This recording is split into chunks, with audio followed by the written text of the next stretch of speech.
नमस्कार दोस्तों, आप सभी का स्वागत है ओनली आईएएस के यूट्यूब चैनल पे। आज की वीडियो में हम दिसंबर मंथ के कुरुक्षेत्र मैगजीन का एक इंपॉर्टेंट आर्टिकल डिस्कस करेंगे। आर्टिकल का नाम है skilling for future ripping demographic dividend for आत्मनिर्भर भारत। ये आर्टिकल आपके मेंस के लिए बहुत ज्यादा इंपॉर्टेंट हो सकता है। ऐसा कहने के पीछे कारण ये है कि 2015 में भी यूपीएससी ने एक सिमिलर क्वेश्चन पूछा था, जिसमें यूपीएससी ने पूछा था success of Make in India programme depends on success of Skill India programme and radical labour reform discuss with logical argument.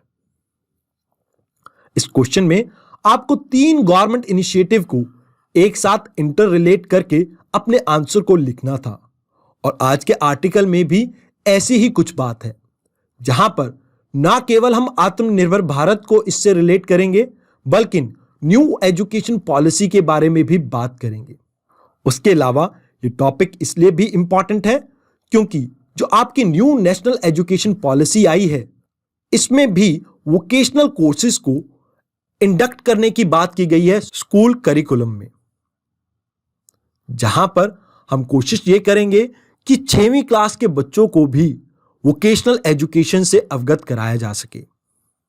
अब बात करें इस आर्टिकल की, तो यहां पर यह कहा जाता है कि भारत एक बहुत यूनिक डेमोग्राफिक ट्रांजिशन फेज से गुजर रहा है, जहां पर इसकी जो वर्किंग एज पॉपुलेशन है वो लगातार बढ़ रही है और जो डिपेंडेंट पॉपुलेशन है वो लगातार डिक्रीज हो रही है, और जिसकी वजह से भारत के पास एक बहुत अच्छा मौका है वर्ल्ड पावर बनने का, और साथ के साथ अपनी इकोनॉमी को 5 ट्रिलियन इकोनॉमी बनाने का।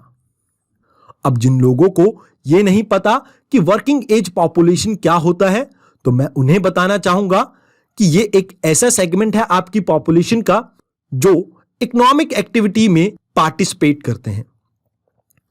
खासकर यहां पर बात हो रही है 15 साल से लेके 59 साल के लोगों की। उसके अलावा जो भी आपकी पॉपुलेशन बचती है वो आ जाती है डिपेंडेंट पॉपुलेशन की। अब बात की जाए 2021 की, तो अभी भारत की लगभग 56% पॉपुलेशन वर्किंग एज ग्रुप में आती है, और आगे चलकर 2041 में ये लगभग 59% हो जाएगा, और इसके बाद ये धीरे धीरे डिक्लाइन करने लगेगा। तो यहां पे भारत के पास एक मौका है जिससे ना केवल अपनी इकोनॉमिक डेवलपमेंट को इनहैंस कर सकता है बल्कि एक वर्ल्ड पावर बनने का अपने सपने को भी साकार कर सकता है। यह तो बात हुई कि क्या हमारे पास अपॉर्चुनिटी है, बट इस अपॉर्चुनिटी को हासिल करने के लिए यानी ग्रैब करने के लिए भी हमें कुछ काम करना पड़ेगा, और यहां पे हमें फोकस करना होगा स्किल डेवलपमेंट पे। ऐसा नहीं है कि भारत में प्राचीन काल से ही स्किल्स की कमी रही हो। अगर हम बात करें इंडस वैली सिविलाइजेशन की, तो कहीं ना कहीं ये सिविलाइजेशन अपने स्किल्स के लिए बहुत ज्यादा मशहूर थी। इसके लिए मैं आपको उदाहरण देना चाहूंगा इनकी सिटी प्लानिंग का, जो आज भी पूरे विश्व में प्रसिद्ध है।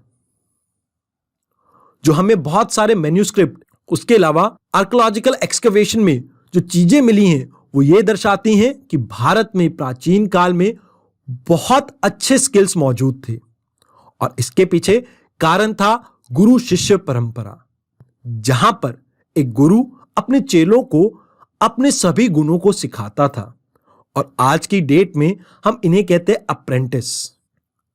प्राचीन काल में ना केवल वोकेशनल एजुकेशन पे फोकस किया जाता था बल्कि कोर टीचिंग और लर्निंग पे भी फोकस किया जाता था। विश्व की प्रसिद्ध यूनिवर्सिटीज जैसे तक्षशिला या नालंदा ये भारत में मौजूद थी, और यहां पर पढ़ने के लिए विश्व के कोने कोने से लोग आते थे। भान भट्ट की एक पुस्तक है कादंबरी, इसमें भी 64 कलाओं के बारे में बताया गया है, मतलब 64 आर्ट्स के बारे में, जिसमें ना केवल हम मैथ्स को इंक्लूड करते थे बल्कि science, vocational subject, professional subject और सॉफ्ट स्किल को भी इंक्लूड करते थे। और इन कलाओं का ओरिजिन लगभग भारत से ही हुआ है और आज की डेट में इन्हें कहा जाता है लिबरल आर्ट। अब बात करते हैं मॉडर्न एजुकेशन सिस्टम की। इसकी नींव रखी थी ब्रिटिशर्स ने। जब अंग्रेज भारत में आए थे तो उन्होंने देखा कि ये गुरु शिष्य परंपरा से उनका काम नहीं चल सकता।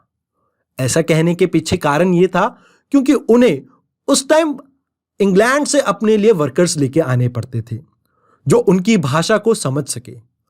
इसी परेशानी को दूर करने के लिए उन्होंने इंट्रोड्यूस किया मॉडर्न एजुकेशन सिस्टम और इसके लिए एक पर्सन जो रिस्पॉन्सिबल है वो है लॉर्ड मैक्लॉय। इन्होंने 1883 में मॉडर्न एजुकेशन सिस्टम की नींव रखी। ये सिस्टम फॉर्मल एजुकेशन के ऊपर बेस्ड था जहां पर ना केवल हम रीडिंग के ऊपर फोकस करते थे बल्कि राइटिंग और अर्थमेटिक्स पे भी फोकस करते थे। जैसे ही ये मॉडर्न सिस्टम आता है इसके बाद आप देखते हैं कि धीरे धीरे लोगों का गुरु शिष्य परंपरा से विश्वास घटता जाता है और इसकी वजह से आपकी वोकेशनल एजुकेशन अलग हो गई फॉर्मल एजुकेशन से और जिसका खामियाजा आज की डेट में हम भुगत रहे हैं क्योंकि आज की तारीख में भी हम वोकेशनल एजुकेशन को इतना अच्छा नहीं मानते as compare to formal education. ऐसा कहने के पीछे कारण यह है कि अगर कोई बच्चा वोकेशनल एजुकेशन में इनरोल करता है तो हम कहते हैं कि वो शायद नालायक होगा या उसका पढ़ाई में ध्यान नहीं लगता होगा और जिसकी वजह से उसने वोकेशनल एजुकेशन को स्टार्ट किया है। और इसी की वजह से आज हम देखते हैं कि भारत में जो एजुकेशन सिस्टम है उसमें रिक्वायर्ड स्किल सेट हम प्रोवाइड नहीं कर पाते बच्चों को। अब इसी बात को समझते हुए गांधी जी ने नेशनल मूवमेंट का पार्ट बनाया आपकी एजुकेशन सिस्टम को भी, जहां पर पर्टिकुलरली हम दो चीजों के बारे में बात करेंगे। एक है नई तालीम फिलॉसफी और दूसरी है वर्धा मॉडल। अब जो आपकी नई तालीम या बेसिक एजुकेशन पॉलिसी है या फिलॉसफी है, इसमें हम नॉलेज और वर्क को एक इंटीग्रेटेड सिस्टम मानते हैं, मतलब ये एक दूसरे से अलग नहीं है और जिसकी वजह से ये कहा जाता है कि जो इंसान मैनुअल लेबर करता है उसको भी उतना ही आदर मिलना चाहिए जितना एक पढ़े लिखे इंसान को। फॉर एग्जाम्पल, अगर मान लीजिए एक डॉक्टर है या एक रिक्शा चलाने वाला, दोनों को ही एक समान इज्जत मिलनी चाहिए सोसाइटी में। ये जो नई तालीम थी ये एक हॉलिस्टिक एजुकेशन मॉडल था जहां पर ना केवल हम बच्चों को पढ़ाने की बात करते हैं बल्कि उनके शरीर को और उनकी आत्मा को भी उतनी ही इंपॉर्टेंस देते हैं। मतलब ये कि ना केवल हम फॉर्मल एजुकेशन दे बच्चों को बल्कि उन्हें फिजिकल एक्टिविटी में भी इंडल्ज करें और साथ ही साथ उन्हें अध्यात्म का भी ज्ञान होना चाहिए। यहां पर हम एजुकेशन को एक कला की तौर पे बच्चों को देने की बात करते हैं जहां पे फिजिकल फिटनेस के अलावा बच्चे के इंटेलेक्चुअल लेवल पे और स्किल्स पे भी फोकस किया जाता है। इस नई तालीम फिलॉसफी में ना केवल हम थ्योरेटिक नॉलेज की बात करते हैं बल्कि हम अप्लाइड और एक्सपेरिमेंटल वोकेशनल कोर्सेज की भी बात करते हैं। और इसी को समझाने के लिए गांधी जी ने एक एग्जाम्पल दिया। मान लीजिए एक बच्चा है और इस बच्चे को स्पिनिंग या कारपेंट्री या एग्रीकल्चर जैसी एक्टिविटी में ध्यान है, यानी रुझान इसका इन कामों में है, तो हमारे एजुकेशन सिस्टम की ये ड्यूटी है कि उसे एक कॉम्प्रिहेंसिव नॉलेज प्रोवाइड कर सके जिससे उसको इस सब्जेक्ट की थ्योरी के बारे में भी पता लग सके और इसी से उसकी परफॉर्मेंस और ज्यादा इंक्रीज होगी।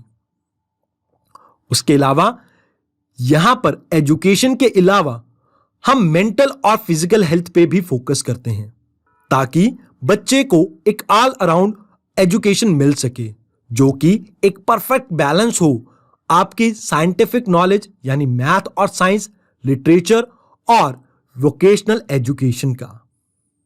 इन्हीं से इंस्पायर होके आजादी के बाद यानी 1947 के बाद हमने स्किल बेस्ड एजुकेशन पे बहुत ज्यादा ध्यान दिया और यहां से निकल के आते हैं आपके पॉलिटेक्निक्स, इंडस्ट्रियल ट्रेनिंग इंस्टीट्यूट्स, नई तालीम ट्रेनिंग इंस्टीट्यूट्स जो पूरे भारत में खोले गए।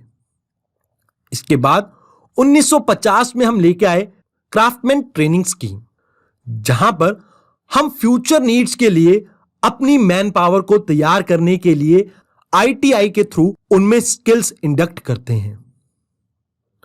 बट इन सभी इनिशिएटिव से भी हम वोकेशनल एजुकेशन को मेन स्ट्रीम का पार्ट नहीं बना पाए, लेकिन इन सभी इनिशिएटिव ने एक नींव का काम किया जिस पे आगे चलकर हम वोकेशनल एजुकेशन को भारत में और ज्यादा बढ़ा सके। अब बात करते हैं 2015 की, जब भारत ने पहली बार स्किल इंडिया मिशन को लॉन्च किया। अब इसे लॉन्च करने के पीछे कारण यह था कि 2014 में एक गवर्नमेंट की रिपोर्ट पब्लिश हुई थी और इस रिपोर्ट में कहा गया था कि भारत में वेल ट्रेन्ड और वेल स्किल्ड लेबर्स की कमी है और यहां पर इसके लिए कुछ आंकड़े दिए जाते हैं। इसमें कहा जाता है कि भारत में लगभग 2.3% ऐसे लोग हैं जिनके पास रिक्वायर्ड फॉर्मल स्किल सेट्स हैं।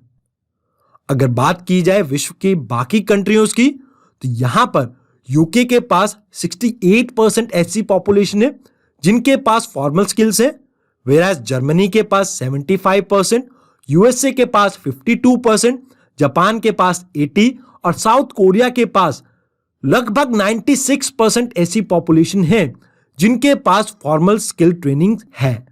भारत में जो एजुकेशन सिस्टम है, इसकी वजह से लोगों के पास डिग्रियां तो हैं, बट उनके पास जो स्किल सेट रिक्वायर्ड होते हैं जॉब के लिए वो नहीं है।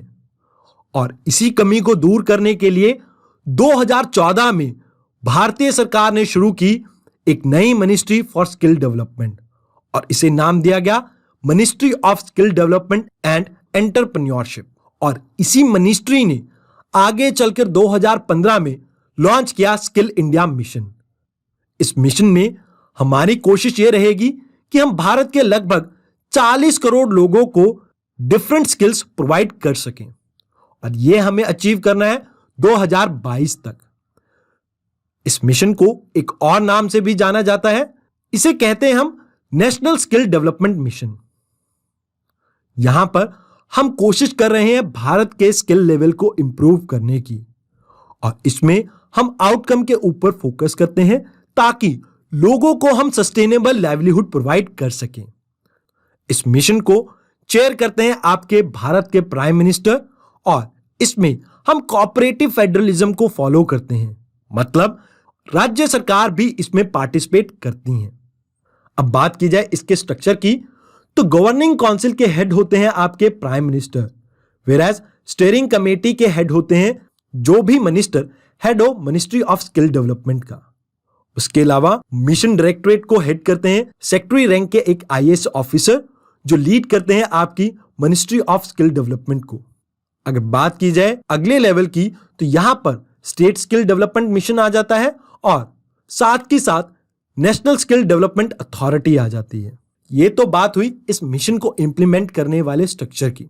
आइए अब समझते हैं इसमें हम क्या कर रहे हैं। इस मिशन में सेंटर और स्टेट गवर्नमेंट एक साथ मिलकर इंडस्ट्रीज के साथ कोलैबोरेट कर रहे हैं ताकि वो यूथ को रिक्वायर्ड स्किल सेट प्रोवाइड कर सकें। इसमें हम कोशिश ये कर रहे हैं कि जो इंडस्ट्रीज को स्किल सेट रिक्वायर्ड होता है हम उनको प्रोवाइड कर सकें इंडस्ट्रीज के साथ मिलकर। अब क्योंकि इंडस्ट्रीज को ज्यादा पता होगा कि उन्हें किस तरह के स्किल्स चाहिए अपने लेबर से, तो इस वजह से यहां पर इंडस्ट्रीज और गवर्नमेंट एक साथ काम कर रहे हैं। उसके अलावा इस मिशन से हमने नेशनल स्किल डेवलपमेंट कॉर्पोरेशन को एक नई लाइफ दी है। अगर बात की जाए नेशनल स्किल डेवलपमेंट कॉर्पोरेशन की, तो यह एक non profit public limited company है। इस कंपनी में मिनिस्ट्री ऑफ स्किल डेवलपमेंट के 49% शेयर हैं, वेराज 51% प्राइवेट सेक्टर के पास है। यहां पर प्राइवेट सेक्टर को इंक्लूड करने का कारण यह था ताकि हम प्राइवेट सेक्टर की एक्सपर्टीज और इनसाइट्स को यूज कर सके भारत के स्किल डेवलपमेंट प्रोग्राम में। अगर बात की जाए स्किल इंडिया मिशन से और क्या बेनिफिट हुए, तो यहां से निकल के आई आपकी 2014 की national policy on skill development and entrepreneurship और इसी की रिकमेंडेशन से हमने फॉर्म किए sector skill councils. In sector skill councils का काम होता है कि ये स्टैंडर्ड्स को सेट करते हैं, साथ के साथ कैपेसिटी बिल्डिंग पे भी फोकस करते हैं। यहां पर पब्लिक और प्राइवेट दोनों ही इंडस्ट्रीज के मेंबर पार्टिसिपेट करते हैं। अब यहां पे हमने बहुत से अलग सेक्टर्स के लिए अलग अलग सेक्टर स्किल काउंसिल्स फॉर्म की है, जैसे agriculture skill council of India, aerospace and aviation sector skill council, automotive skill development council, tourism and hospitality skill council, hydrocarbon sector council. आज की डेट में लगभग 36 ऐसी सेक्टर स्किल काउंसिल वर्क कर रही हैं। इन सेक्टर स्किल काउंसिल में private industries एक मेजर रोल प्ले कर रहे हैं ताकि वो करिकुलम को डिजाइन कर सकें जो इंडस्ट्रीज के पर्सपेक्टिव से रेलेवेंट हो। उसके अलावा प्राइवेट सेक्टर इंटर्नशिप, अप्रेंटिसशिप और जॉब ऑफर करती है उन कैंडिडेट्स को जिनके पास रिक्वायर्ड स्किल सेट होंगे। उसके अलावा सेक्टर स्किल काउंसिल इंश्योर करती है रोबस्ट स्किल इकोसिस्टम को। अब बात की जाए इस सेक्टर स्किल काउंसिल को क्या मैंडेट दिया गया है, तो इन्हें स्किल डेवलपमेंट की नीड को आइडेंटिफाई करने की ड्यूटी दी गई है। उसके अलावा इन एसएससी को काम दिया गया है सेक्टर रिलेटेड डेवलपमेंट प्लान बनाने के लिए, और साथ के साथ एक इन्वेंटरी भी बनानी है स्किल से रिगार्डिंग। उसके अलावा ये एसएससी डिटरमाइन करती है किस तरह के स्किल या कॉम्पिटेंसी रिक्वायर्ड है किसी सेक्टर में। इन एसएससी को ड्यूटी दी गई है कि ये एग्जामिनेशन और सर्टिफिकेशन कंडक्ट करें और किसी भी इंस्टीट्यूट को एफिलिएशन यही देंगे। उसके अलावा रिसेंटली सेक्टर स्किल काउंसिल ने एक प्लेसमेंट पोर्टल को भी डिजाइन किया है। इसमें हम कोशिश ये करते हैं कि जिन लोगों को जॉब चाहिए और जिन इंडस्ट्रीज को उन स्किल्स की रिक्वायरमेंट हो, हम उन दोनों को एक प्लेटफॉर्म पे ला सकें ताकि इंडिया के यूथ की एम्प्लॉयबिलिटी को हम इंक्रीज कर सकें। उसके अलावा नेशनल स्किल क्वालिफिकेशन फ्रेमवर्क एक इंपॉर्टेंट रोल प्ले कर सकता है आपके स्किल डेवलपमेंट प्रोसेस में। इसमें हम ऑर्गेनाइज करते हैं क्वालिफिकेशन को एज पर किसी भी इंसान की नॉलेज, स्किल और एप्टीट्यूड के अकॉर्डिंग। फॉर एग्जाम्पल, अब ये लेवल कुछ इस तरह से दिखते हैं। मान लीजिए आपने 12वीं के बाद कोई 6 महीने का कोर्स किया है, तो उसके लिए आपको मिलेगा एक सर्टिफिकेट। अगर आपने 12वीं के बाद कोई 1 साल का कोर्स किया है, तो उसके लिए आपको डिप्लोमा मिलेगा, और ये लेवल 5 में आता है। अगर बात की जाए रिसर्च लेवल की, तो यहां पे आपको यूजीसी लेवल को क्लियर करना होता है, या इसके लिए आपको एमफिल और पीएचडी करनी होगी, और ये है आपका लेवल 10। हम इन लेवल्स को डिवाइड करते हैं अकॉर्डिंग टू लर्निंग आउटकम के। यहां पे हम ना केवल फॉर्मल एजुकेशन सिस्टम को इंक्लूड करते हैं, बल्कि नॉन फॉर्मल और इनफॉर्मल एजुकेशन को भी इंक्लूड करते हैं। उसके अलावा भारत के स्किल डेवलपमेंट में प्रधानमंत्री कौशल विकास योजना भी एक इंपॉर्टेंट रोल प्ले कर सकती है। अब ये 3 चरणों में हमने लॉन्च की है। पहले चरण में हमने कोशिश की कि हम इनकरेज और प्रमोट कर सके स्किल डेवलपमेंट भारत में, जिसमें हमने शॉर्ट ड्यूरेशन कोर्स को प्रमोट किया, और जो भी लोग इस कोर्स को करते थे उन्हें हमने मॉनेटरी रिवॉर्ड दिया। इसे लॉन्च किया था 2015 में। अब इसकी सक्सेस के बाद हमने इसका सेकंड वर्जन लॉन्च किया 2016 से 2020 के लिए। अब इसमें हम उन लोगों को रिकॉग्नाइज करने की बात करते हैं जिनके पास पहले से ही अपने जॉब या हुनर के कारण कुछ नॉलेज थी। मतलब यहां पे हम रिकॉग्नाइज कर रहे हैं प्रायर लर्निंग को, और इन लोगों को भी एक शॉर्ट टर्म कोर्स के बाद एक सर्टिफिकेट दिया जाता है ताकि इनको भी अच्छी जॉब मिल सके। अब बात करते हैं प्रधानमंत्री कौशल विकास योजना 3.0 की, जहां पर हम फोकस कर रहे हैं आत्मनिर्भर भारत पे। इसमें हम फोकस कर रहे हैं इंडस्ट्रियल रेवोल्यूशन 4.0 पे, और यहां पे हम हाई एंड स्किल प्रोवाइड करेंगे भारत के 28 स्टेट्स और 8 यूटीज में, और ये स्कीम स्प्रेड होती है भारत के लगभग 717 डिस्ट्रिक्ट्स में। अब यहां पे हम यूज करेंगे एक स्ट्रैटेजी जिसका नाम है वोकल फॉर लोकल। इस नए वर्जन में हम और ज्यादा कनेक्शन एस्टैब्लिश करने की कोशिश करेंगे स्टेट, डिस्ट्रिक्ट और ब्लॉक लेवल के बीच में। अब बात की जाए नेशनल एजुकेशन पॉलिसी 2020 की, तो ये भी एक कैटलिस्ट के तौर पे काम कर सकता है वोकेशनल एजुकेशन के लिए। अब जैसा कि आप सभी जानते हैं कि भारत में बहुत सारे गवर्नमेंट सीनियर सेकेंडरी और हायर सेकेंडरी स्कूल्स हैं और इसमें लाखों करोड़ों बच्चे पढ़ रहे हैं। अब इन लाखों करोड़ों बच्चों में से लगभग 10% ही ऐसे बच्चे हैं जो वोकेशनल कोर्स को चूज करते हैं। अब यहां पे गौर करने वाली बात यह है कि भारत में जो स्कूल ड्रॉप आउट है वो शुरुआत होती है 8वीं क्लास के बाद से, मतलब जब से आपकी मिड डे मील स्कीम खत्म होती है उसके बाद से। अब इस न्यू एजुकेशन पॉलिसी में इसी के ऊपर फोकस किया जाता है कि क्यों ऐसा हुआ कि 8वीं के बाद ड्रॉप रेट इतना ज्यादा हो जाता है। तो यहां पे एक कमी पाई गई कि हम जो इंप्लीमेंट कर रहे हैं स्किल डेवलपमेंट ट्रेनिंग को, वो गलत है स्कूल एजुकेशन के लिए। यहां पर हम 4 ईयर मॉडल को अडॉप्ट करते हैं, जहां पर किसी बच्चे को 9वीं क्लास में वोकेशनल कोर्स में एंट्री मिलती है और 12वीं में जाकर वो इस कोर्स से निकल पाता है। अब इसे बदलकर 2 ईयर मॉडल लेके आए हैं हम, जहां पर बच्चा 2 बारी एंट्री कर सकता है, मतलब 9वीं में एंट्री कर सकता है और 11वीं में, और एग्जिट भी 2 बार कर सकता है, 10वीं और 12वीं में। अब यहां पे 21 सेक्टर के ऊपर फोकस कर रहे हैं, जिसमें हम टारगेट कर रहे हैं 73 टाइप ऑफ जॉब रोल को। अगर बात की जाए मेन स्ट्रीम एजुकेशन की, जहां पे 9वीं और 10वीं में वोकेशनल एजुकेशन सिखाई जाती थी, लार्जली जो इंडिया में स्कूल मिलते थे वो 11वीं 12वीं में ही वोकेशनल ट्रेनिंग करवाते थे, और जिसकी वजह से आप ये देखते हैं कि भारत में ड्रॉप आउट रेट एकदम से 8वीं के बाद बहुत ज्यादा बढ़ता है। अब इसी चीज को दूर करने के लिए हम फोकस करेंगे अर्ली एज में वोकेशनल कोर्सेज पे। हम यहां पे 50% स्टूडेंट्स को वोकेशनल कोर्स में इंडक्ट करने की कोशिश करेंगे बाय 2025। उसके अलावा हम क्लास 6 में बच्चों को फ्यूचर रेडी बनाने के लिए कोडिंग क्लासेस स्टार्ट करेंगे। अब जैसे आपने जूनियर हैट वगैरह के बारे में सुना होगा, जहां पर अर्ली एज में ही बच्चों को कोडिंग सिखाई जाती है, तो इसी तरह से इंडियन गवर्नमेंट भी अब फोकस कर रही है कि बच्चों को अर्ली एज में ही कोडिंग सिखाई जाए। उसके अलावा इस न्यू एजुकेशन पॉलिसी में हम कोशिश ये कर रहे हैं कि हम बच्चों को कम से कम एक वोकेशनल कोर्स तो सिखाएं ही।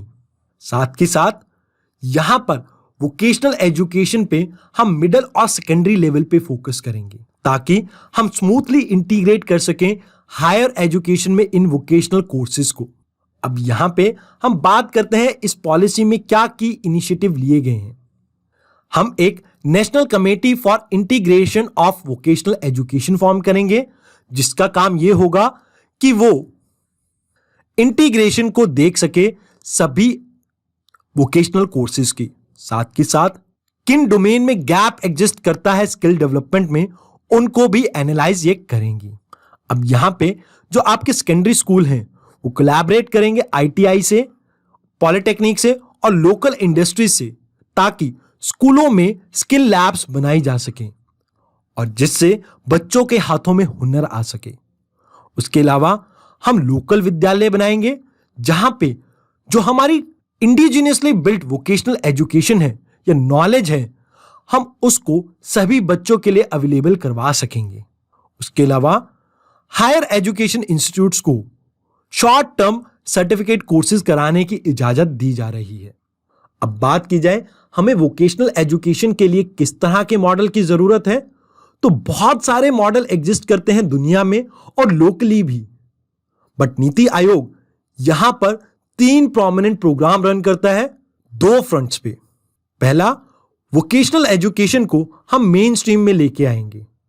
दूसरा, हम इंडस्ट्रियल रेवोल्यूशन 4 के लिए बच्चों को रिक्वायर्ड स्किल सेट देंगे, ताकि फ्यूचर में ये बच्चे अपना खुद का बिजनेस स्टार्ट कर सकें और लोगों से जॉब मांगने की जगह ये लोगों को जॉब दे सकें। अब यहां पे क्या 3 प्रोमिनेंट प्रोग्राम है, आइए अब उन्हें समझते हैं। पहला है साथी, sustainable action for transformation of human capital. इसमें नीति आयोग झारखंड, उड़ीसा और मध्य प्रदेश की गवर्नमेंट के साथ मिलकर ट्रांसफॉर्म कर रही है आपकी स्कूल एजुकेशन को, जहां पर हम स्कूल्स ऑफ एक्सीलेंस को बनाने की बात करते हैं, जिनमें हाई इनरोलमेंट रेट हो, बेस्ट स्कूल इंफ्रास्ट्रक्चर हो और होलिस्टिक एजुकेशन को प्रोवाइड कर सकें, ताकि बच्चे फ्यूचर रेडी और जॉब रेडी हो सकें। अब कंक्लूजन की बात की जाए तो इंडिया वर्ल्ड का यंगेस्ट नेशन है और अगर इसे बिगेस्ट इकोनॉमिक पावर बनना है तो कहीं ना कहीं इसे फोकस करना होगा स्किल डेवलपमेंट पे। अब क्योंकि इंडिया के पास डेमोग्राफिक डिविडेंड अपने फेवर में है, तो इंडिया को फोकस करना चाहिए प्रोडक्टिव और स्किल्ड पॉपुलेशन की तरफ, और इसी चीज को अचीव करने के लिए हमने स्किल इंडिया मिशन को लॉन्च किया है और न्यू एजुकेशन पॉलिसी को लॉन्च किया है। साथ के साथ हमें एक सिस्टमैटिक अप्रोच अपनानी चाहिए ताकि हम वोकेशनल ट्रेनिंग को प्रोवाइड कर सके सभी स्किल सेट्स के लिए, चाहे वो कोडिंग हो या आर्टिफिशियल इंटेलिजेंस। उसके अलावा हमें फोकस करना चाहिए वोकल फॉर लोकल पे, जहां पे हम डिसेंट्रलाइजेशन कर सकें प्लानिंग को, और अगर हम ऐसा कर पाएंगे तो कहीं ना कहीं स्टेट्स का आपस में कॉपरेशन और सेंटर और स्टेट का कॉपरेशन बहुत ज्यादा इंक्रीज होगा। अगर हम ये करने में कामयाब रहे तो आने वाले समय में ना केवल हम सेल्फ सफिशिएंट होंगे बल्कि हम विश्व की स्किल कैपिटल भी। तो आज के आर्टिकल के लिए इतना ही। आई होप आपको यह आर्टिकल अच्छा लगा हो और आपके पेपर के लिए आप इस आर्टिकल से इंपॉर्टेंट नोट्स बना सकते हैं। तो आज के लेक्चर के लिए इतना ही। Thank you very much.